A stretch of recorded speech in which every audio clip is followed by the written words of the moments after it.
Apakah benar ada hadis yang mengatakan bahwa anak kecil pemutus saf? Bila iya, bagaimana bila kami ingin mengajak anak kecil belum balik belajar sholat berjamaah? Apakah memang posisinya harus di paling belakang, tidak boleh berada di tengah-tengah orang dewasa? Tidak dikatakan, tidak ada lafaz hadis yang mengatakan anak-anak pemutus saf, tapi yang ada adalah memang kalau anak-anak itu masuk dalam saf kemudian mereka keluar bermain-main, kan gitu, maka yang berdiri di saf harus merapatkan. Kalau tidak berarti terjadi pemutusan saf.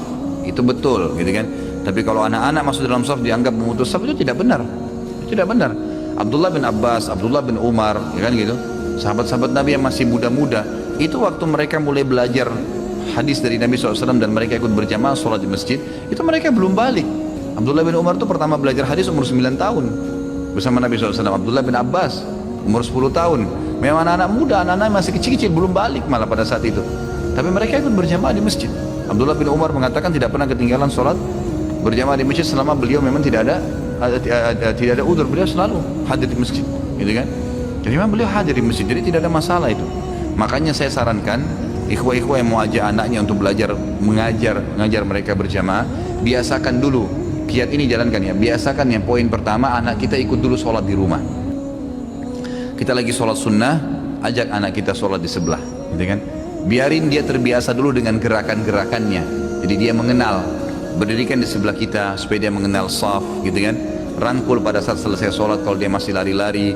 Bahasakan walaupun dia belum bisa ngomong. Saya berapa kali terapin ke anak-anak saya, jangan dianggap anak kena belum bisa ngomong berarti dia tidak paham, enggak. Nah, coba ngomong ya, walaupun belum mengerti. Anak-anak saya banyak yang dari kecil masih mungkin belum setahun saya ajak ngomong kadang-kadang ya, saya ajak ngomong ya dengan kalimat-kalimat yang saya harapkan supaya jadi baik. Insya Allah jadi anak solihah ya nak, insya Allah jadi anak soleh ya, dinasihatin, di ngomongin. Kalau saya lagi sholat di sebelah saya, sering anak saya laki-laki ikut, lalu saya setelah dia lari-lari saya ajak lagi duduk ya di sebelah saya nasihatin lagi, walaupun dia masih belum mengerti, belum 2 tahun, tapi saya ngomong sama dia, orang kalau sholat nggak boleh lari-lari ya, dinasihatin saja.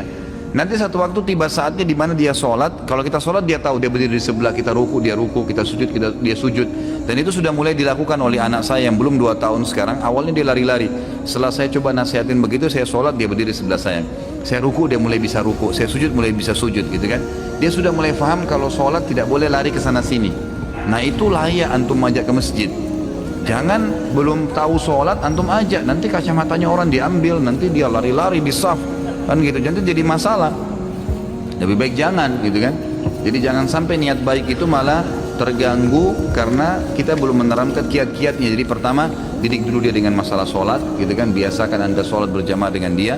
Sambil yang kedua dinasehatin, diingatkan, ngomong saja ya, insya Allah akan Allah sampaikan ke dia.